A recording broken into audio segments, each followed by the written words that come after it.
Samma Sambuddhassa. Namo tassa bhagavato arahato samma sambuddhassa.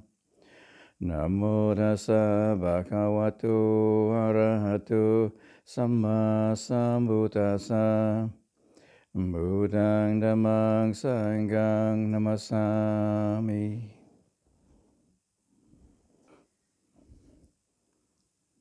So, as many of you are aware of, the Buddha's teachings has many different facets to it. On the one hand, it's broad enough that people from a wide range of backgrounds can approach it. On the other hand, it's detailed enough, or specific enough that when somebody reads about it, they can get a very clear idea of the right path of practice.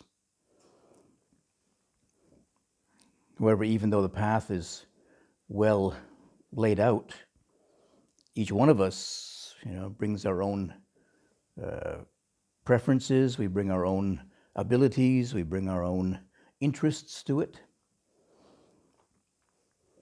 So sometimes it's helpful to have that as a, like for example, the Eightfold Path, have it as a reflection to refer to once in a while. As even though we assume we're practicing rightly, sometimes we can get a bit imbalanced. I remember myself that even though I knew about the Eightfold Path, but when I went to Thailand, I really got a bit obsessed with samadhi, with meditation. Forgot about the other factors, especially the wisdom faculty, the wisdom part of it. I'd already been, at university studying a lot, so I had enough of wisdom. Well, it was more like just knowledge and information. But the samadhi part, the meditation part, was unclear to me. What is it? And here it was in Thailand, in the Buddhist country. We appeared to have many meditation teachers. But surprisingly, it took me, 3 weeks wandering around temples before I found a meditation temple. And there's something like 20,000 temples in Thailand, but the meditation monasteries are only maybe a few hundred. Most of the temples are either ritual temples or study temples. That's what the majority of people, have interest in. They want to have some kind of what they hope is security for the future when they pass away. And the interest in meditation is not that great, even though it's in the Buddhist teachings. And people are, they claim to be Buddhist and should ideally know what those teachings are, but they still have no interest, I guess. Even though it's familiar to them, they just have no interest. Or I know some people, they have mentioned to me that they aren't ready for it yet. They assume they have to, perfect their sila, the morality, before they can do meditation. So you work through the stages: morality first, then meditation, then wisdom. You see. So they think that they haven't got enough purity of sila first. And if they meditate, then I don't know what'll happen there. They'll have all kinds of bad experiences or bad images come up or something or other. But even though we have this, it's the Eightfold Path. It's 3 categories, but 8 aspects to it. So even we look at, we assume we know a bit about morality, right speech, right action, right livelihood, but, it's, when you look at it in detail, what these are specifically, what is exactly right speech, what is right action, what is right livelihood, there's probably room for refinement. Meditation practice, right energy, right mindfulness, right concentration. These, again, some people get caught up in just concentration. They forget about mindfulness, or they don't realize the importance of energy. If we do develop, especially go a bit overboard in developing concentration, collectedness, then one of the side effects is a lot of dullness and sleepiness. So in order to actually work through that, and maybe some people, they try to develop some degree of collectedness, and then they just find themselves getting really sleepy or dull or something rather, and say it's not working. Give up rather than realize that, they forgot the aspect of energy. And they haven't brought that into the practice too. If it wants to continue with developing collectedness, then one needs to continue to develop energy. And same with mindfulness. I mean, sometimes in developing too much collectedness, all kinds of strange things can arise. You get altered states of consciousness. And if we don't have enough mindfulness, presence of mind, to just be aware of this as a state of mind, one can start believing some of these things. Some people have, just by their history or their upbringing or something or other, they have some repressed memories that when one develops more collectedness, they can come to the surface. And if you don't realize they're just a state of mind, the exercise in mindfulness, being aware of states of mind. By developing this exercise and developing awareness of states of mind, you begin to see, quite a variety of things. I mean, it's the Buddha pointed out in the exercise of developing states of mind to be aware of greed, aversion, delusion. Trying to be aware of your delusion. Yeah, isn't that tricky already? How do you know what your delusion is? Maybe your awareness of delusion is delusion. You're deluded that you know your delusion. But if you stay with it, you begin to recognize certain patterns, For example, just being able to recognize, the different expressions of delusion. For me, one of them is confusion. Uncertainty and confusion. Not being really definite, not being really clear what this is. That's just a state of mind. And it's a normal state of mind. Everybody has it at some time or other. But if you're aware of your confusion, it's not so confusing. You just recognize, there's confusion. That's what the experience is. Kind of like a fogginess of mind and being uncertain and indefinite. I think it's indefinite, not undefinite. Indefinite, I think it is. It's the correct word. Nothing is really precise. Nothing is very clear to you. That state of confusion. But if you can recognize that, that's what confusion is, then, it's not so confusing. You aren't lost in it then. In the development of meditation, there's quite a few different things can come up. And if you find yourself getting a little bit, losing your point of reference, it can be helpful to recognize, what aspect of the Eightfold Path am I missing out here? Sometimes it goes back to, really in the Eightfold Path, the wisdom part is first. Right understanding, right view, right understanding. And then it is right attitude or right intention. And took me a while to realize one of the factors of right intention, aspiration, is renunciation. Some people can get very caught up with their collectedness, get very, very attached to it. Yeah? Don't bother me. I'm developing samadhi. Don't bother me. Yeah? But this, you recognize renunciation. This state of samadhi is not yours. It doesn't belong to you. It's just a conditioned process. It's just part of the, if you're part of the exercise. If you can keep up that focus on breathing, focus on breathing, focus on breathing, well, eventually your mind, even as stubborn as it can be, eventually begins to focus on breathing. Anybody with any state of mind, anybody with any mind can do that with enough persistence and continuity and energy. Whether it takes a day, a week, a month, a year, 10 years, anybody can do it. Just a conditioned state. Yeah. But unfortunately, it can be a bit confusing because, when you're in a state of calmness of mind or collectedness, it can seem like there's no problems. Yeah, but just because you don't pay attention to them, they're just in the background. And not until one has developed the wisdom of insight is one able to see beyond them, beyond the problems. One has actually uprooted them, seen their source, and being able to release them there, rather than just ignore them with focusing on breathing.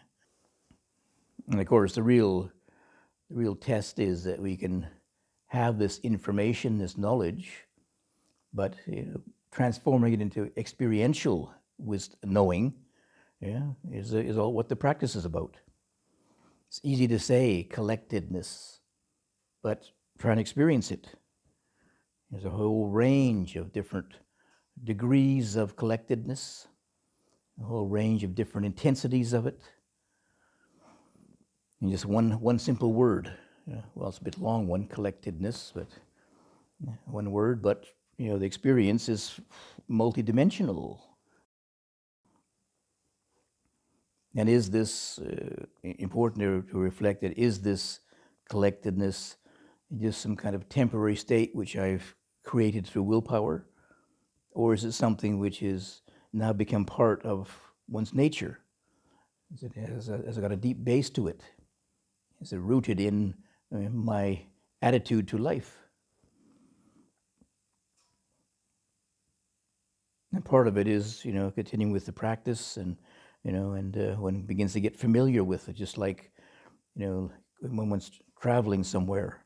You go to a certain place, a certain country or something, you think, okay, I arrive, I get the stamp in my passport, I'm at the country, but what is this country?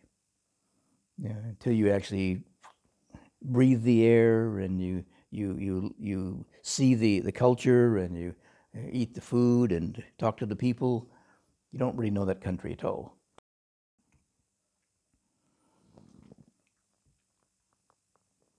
I lived in Thailand for over 10 years, but can't really say I lived in the country. I lived in the monastery,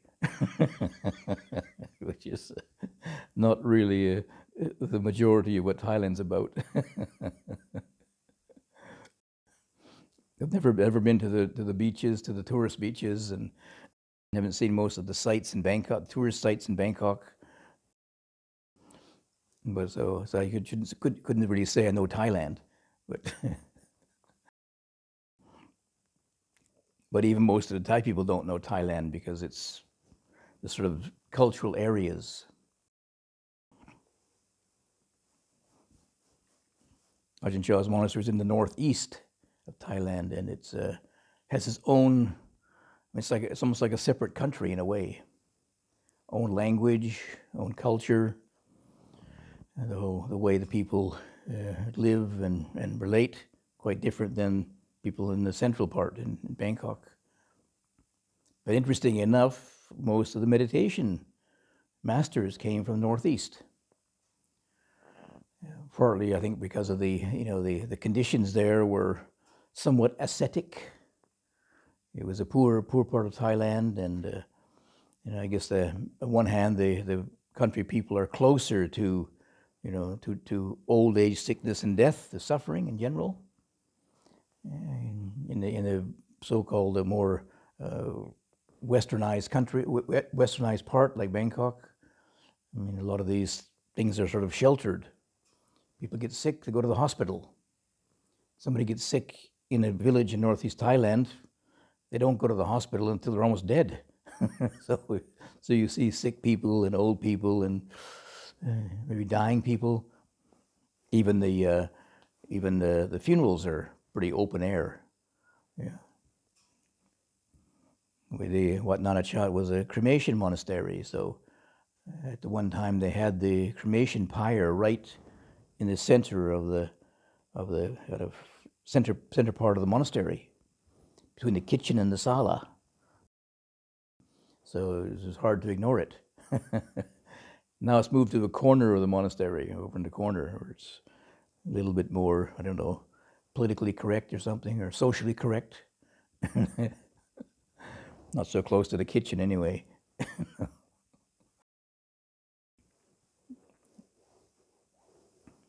But it was a meditation which the Buddha encouraged, to be able to observe the corpse, especially a corpse being cremated. How often do we get a chance to see that, huh? Not too often in Sydney, huh?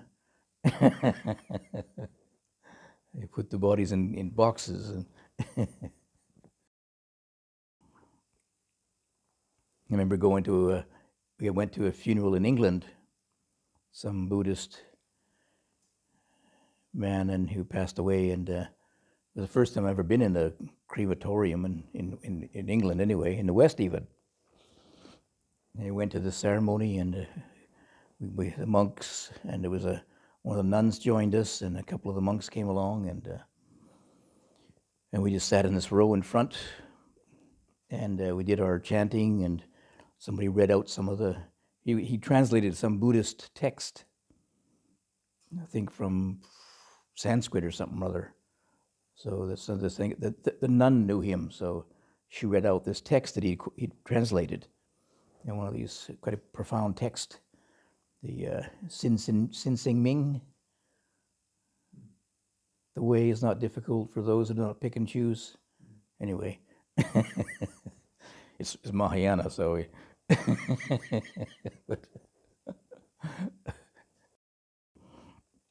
And then after the ceremony, we got up and sort of went to the side of the room or something or other, and I think it was, I don't know, the daughter or the widow or somebody went up and just pushed this button, and the coffin rolled into behind this curtain.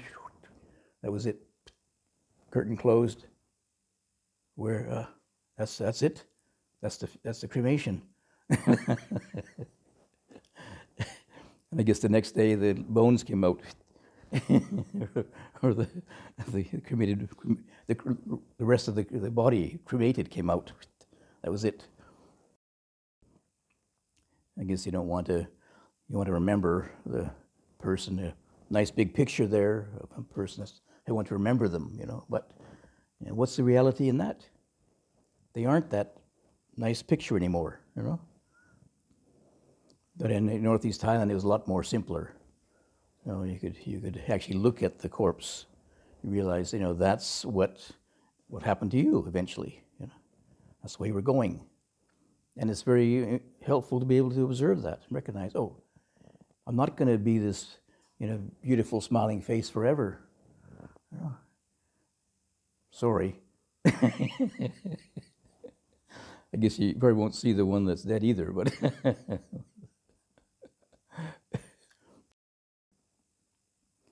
But when do we ever get a real chance to see, what reality is like anymore?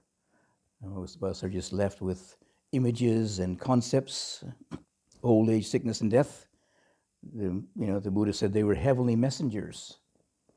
The heavenly messengers. Or you can say in Pali say Dhammaduta. They're messengers showing us the way, the Dhamma, the truth, the way things are. And likewise, when we begin to, practice, probably, like we're practicing meditation, we probably all have in our mind a concept of what we expect, what we would like, what we expect. When I was teaching retreats in the West, You know, the first thing, on especially longer retreats, the first thing I'd say to people, the first night, I would say, now we have, you know, whatever it is, a week or 10 days for this retreat. And one of the first things I mention is beware of your expectations. What do you expect to happen in this time? Not to say that expectations are wrong. The expectations are normal, but if you get fooled by them, you're going to get tripped up.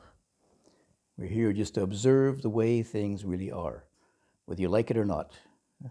How the body is, sensations in the body as they are, the states of mind that arise, the emotions that arise. We're trying to observe them as they are. Not trying to fulfill our expectations of what we think it should be like. But, you know, we still have expectations. You know, but if you're aware of your expectations, you can recognize, you know, you can at least recognize what they are, and perhaps recognize when you're getting fooled by them, when you're getting attracted to them, pulled into them. Yeah. I guess most of us have done retreats before, so we know by now, we're wise enough to know that you know, the first thing that happens is our expectations don't get fulfilled. I want Nibbana in 10 days. Those are the first people to crash out.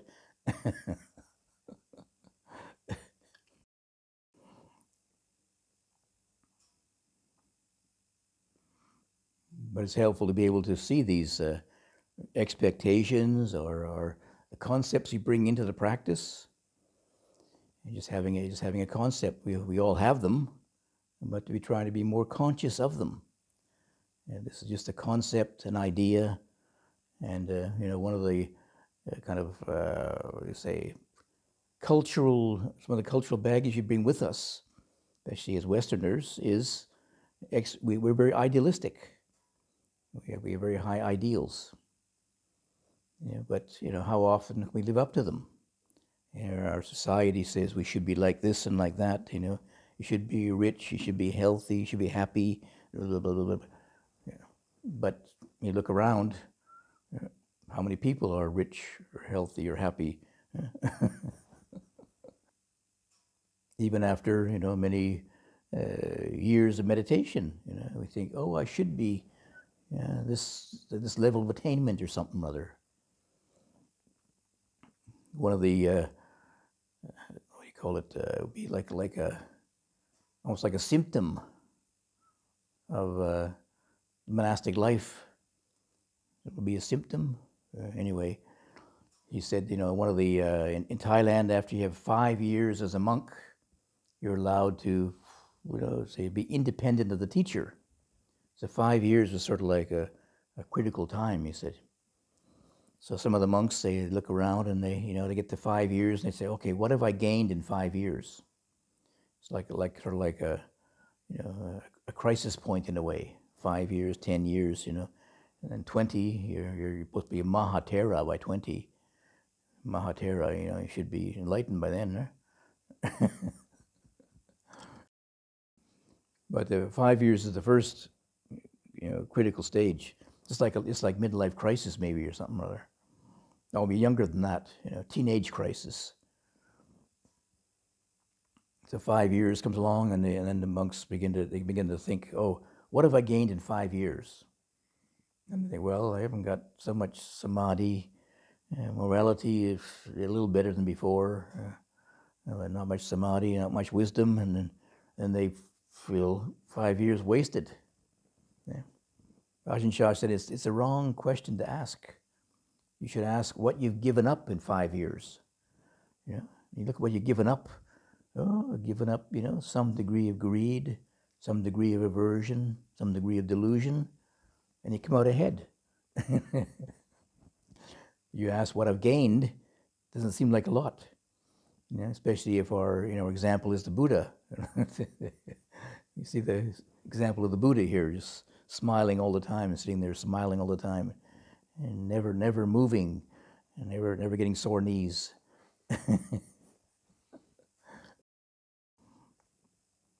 What have I gained? Oh, not a lot. I might as well give up. But what have I given up? 5 years of less greed, aversion, delusion. And if this, this continues, then, it can make a big difference. Even a little bit of less greed, a little less aversion, less delusion through a whole lifetime is a lot. Rather than accumulating, as some people do, they accumulate more greed, aversion, delusion over a lifetime, rather than less. So at least giving up a little bit and then being able to sustain that through a lifetime is big differences.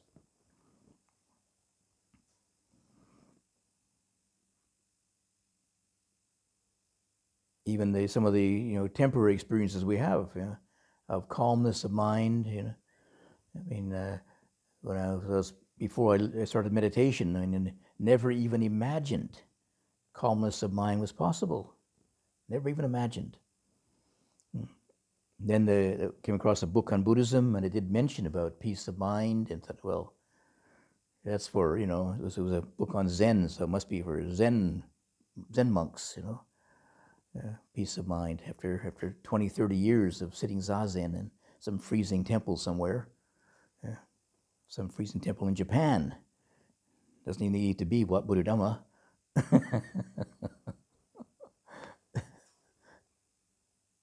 But then it was still just a concept, just an idea. Yeah, it sounds great, but when I looked at my own mind, it was very far from peaceful. But at least I had certain, confidence that it was possible, since Buddhist teaching was based upon the principle of cause and effect. Find the right causes, then the result will happen. But at that time, there were just not the right causes yet, the right conditions yet. Till being able to go to Asia and be in a meditation monastery that was provided quite a few conditions. Certainly they were artificially induced, but just like going on a retreat.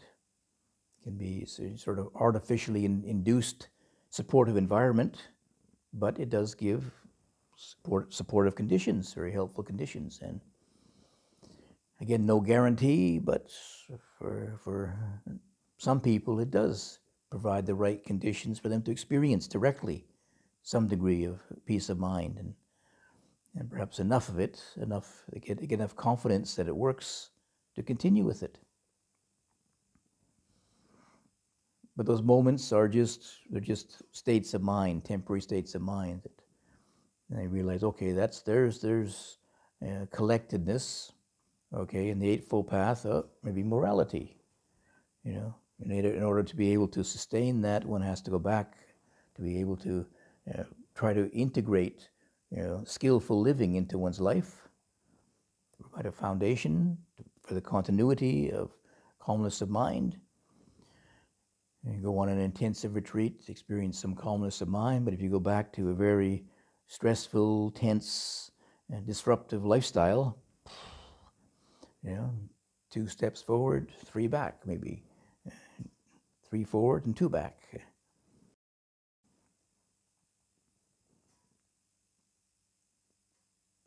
Then the wisdom part, just right view. It's in the beginning we must have had, in order to arrive here, for example, we must have had some degree of right view.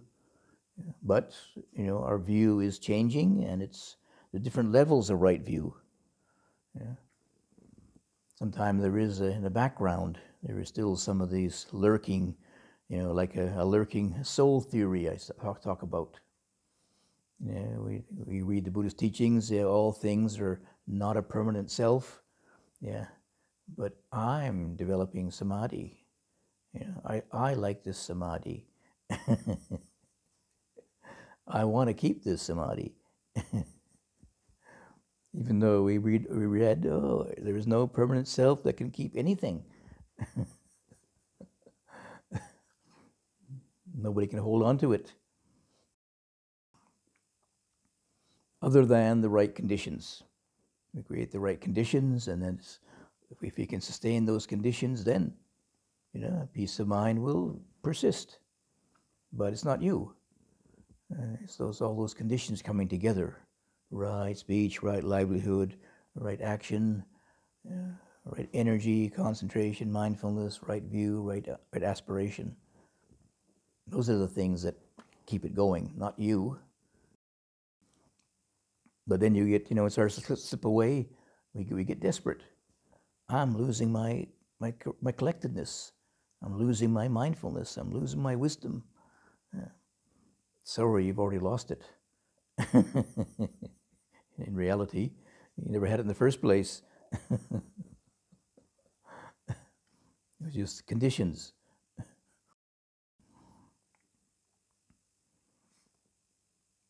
And we learn this as we go. I mean, like transforming the concepts into experiential wisdom, experiential knowing, is the whole path is really about making mistakes.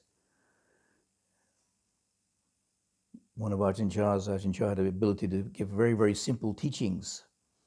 And one of his teachings was that, somebody asked him how he teaches people. And he wasn't known to be, he was not a scholar monk. And he couldn't even speak English.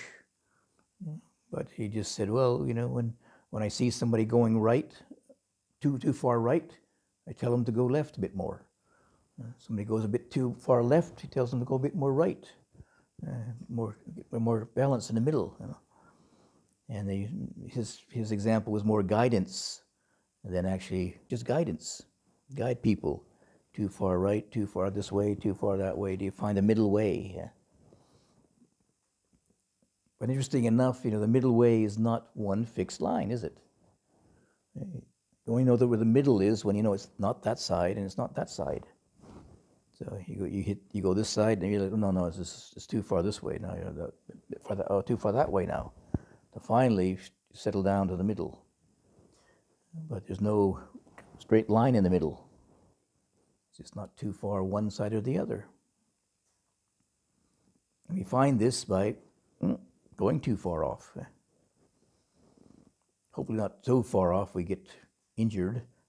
No.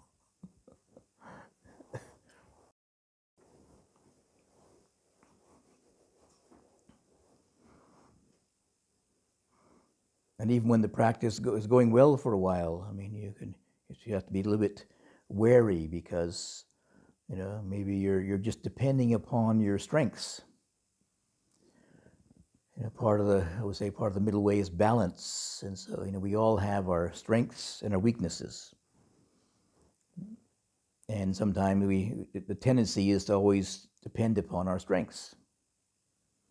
And and look away from our weaknesses, who wants to even look at them. But in the long term, just like if you're going on a long journey, one little degree off at the end of the journey is a long way. Now, one job I had in the summertime in Canada was as on a geology crew. And I was just the lowest person in the group. There was one guy, he was a PhD student, another guy was a master's degree or something or other, and I was just the helper. But they were also, I was studying geology, so there was also a kind of a tendency, or in the background there was this thing of trying to teach me how to do this, you see, how to be a geologist. So we're out in the field. We spend time out in the field, making surveys and things. Well, the boss guy, the PhD student, he was the guy who laid out most of the direction to go in. You see. But one day he just handed me the compass or whatever it was, and said, "Okay, you find your way back. You find the way back now." And it wasn't. Reading a compass wasn't that difficult, but but we're way out in the middle of the wilderness, middle of nowhere, and if I was off just a little bit, I would have missed our camp completely. So I tried to err on the side of caution, and we had gone out one direction, a couple of miles, then I had to go the other direction, We had to go back to the camp again. So I tried to err on the side of caution. So I kept, even though the compass said that way, I kind of went a bit further to off towards where I knew the right path was, you see. And I kept doing this and doing this and doing this, and finally we came back to this white line again. And I was just so confused, and I realized I almost gone in a circle. I was being so conservative. We were way off from the camp because we knew where we were, because we had a white line laid out there, but I just kept going off and off and off, and way off course. It's going to happen in our practice too. We keep emphasizing our strengths, and I don't develop our weaknesses.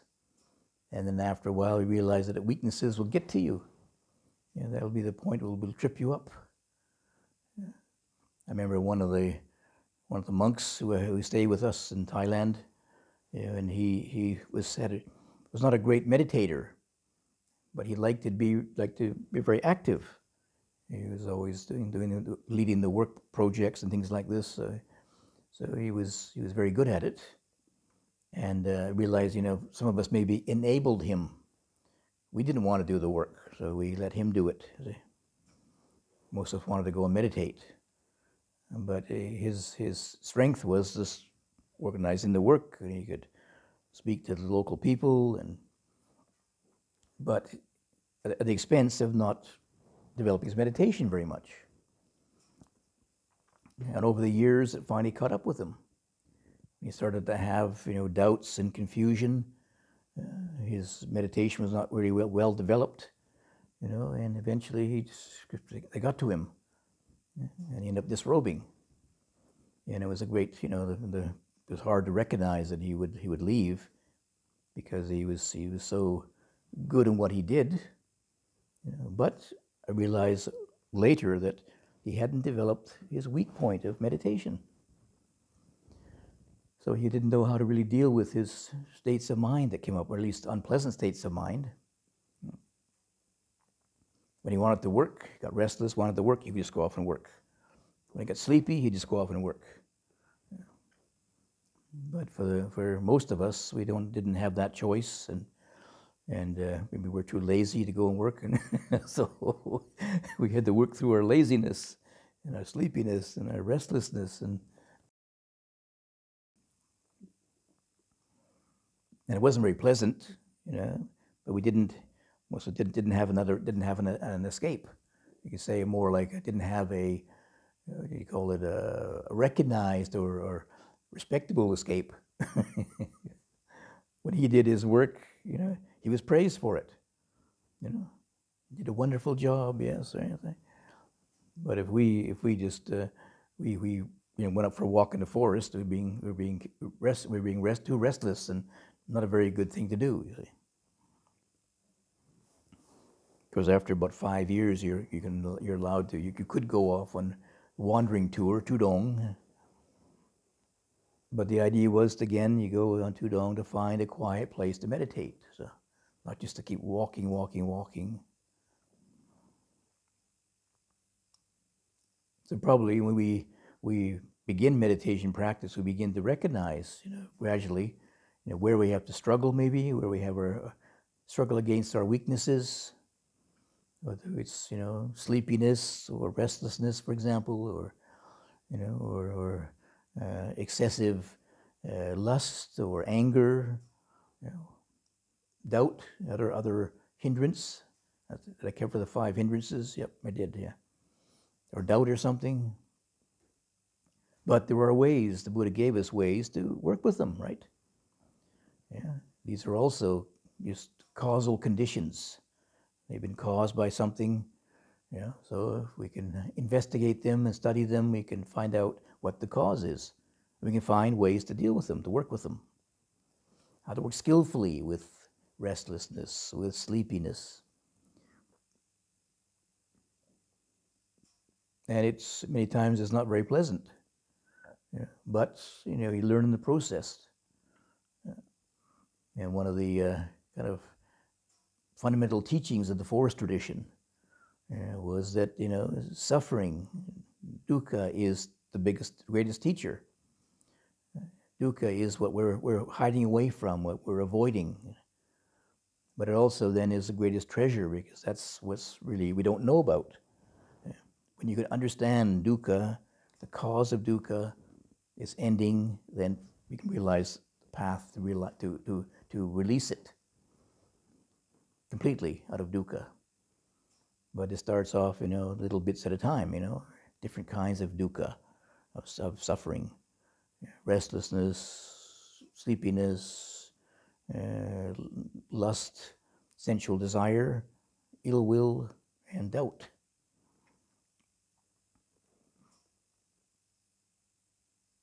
Once we can acknowledge them, try to open awareness to them, investigate them. What is the nature of doubt? It can be unpleasant, but it can also be quite interesting. The nature of doubt. One of my early investigation was with confusion. I was first year in Thailand, confusion. I knew about all these formal teachings, having studied already some comparative religion. I knew the formalities of the Buddhist religion, but in the meditation practice, I got confused. And I realized what the confusion was due to, trying to bridge this gap between the conceptual knowledge and the experience. The conceptual knowledge is, quite simple. If you got a good memory, I could remember the Eightfold Path, but then trying to experience it, what's right view anyway? What's right energy? Energy, you get some idea about what's right energy though. First, it's too much, just willpower and pushing through, and then you draw back a bit and fall asleep. Not enough energy. It's the wrong kind of energy. Body energy, mental energy. It's not so clear-cut as the word energy. But that's that to me that was very confusing, because I relied upon, excessively relied upon the conceptual knowledge, thinking I know once I have this information I'll know all about it, but didn't have the experience yet. And then being in a place in Thailand where take away all the books, just left to the direct experience, and wow, I'm lost.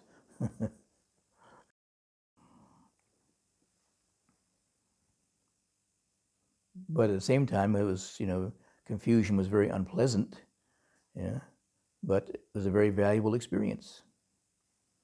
Now I can recognize what confusion is, so it's not so confusing anymore. I just be able to recognize, okay, that's confusion right there. Yeah, no big surprise. It happens sometimes. Confusion happens. But having recognized it and being able to acknowledge it, not a big problem. Confusion doesn't need to be a problem. Doubt doesn't need to be a problem. Just recognize it. Oh, doubt. I don't quite know what. So there are various things we can do. Yeah. Go back to the Buddhist teachings again, get the information, talk to somebody, get things sorted out, and your doubt will not disappear overnight, but it'll, you slowly be able to push it back a little bit. The doubt is not so overwhelming, it's not so black and frightening anymore. Just another state of mind, doubt.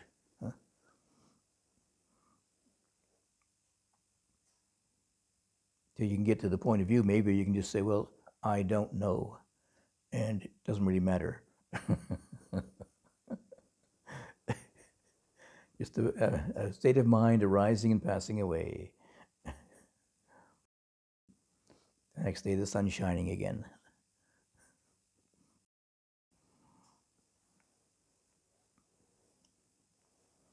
So we have this, very skillful guidance the Buddha gave us, the path to the freedom, liberation from suffering, and it's very clearly outlined. But the kind of trick is trying to put into practice with this particular state of mind, our particular temperament, our personality, whatever, or our history. Yeah.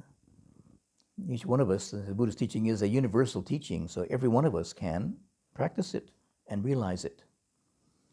We just can't say when, because each one of us has our own strengths, weaknesses, abilities, commitment also. Commitment is a major one, because some people, they're not really convinced. They're not really convinced they're suffering. But maybe it takes you to have to be about 60 years old before you realize you're actually dying, maybe. For you. That can happen any time, so better not waste your time.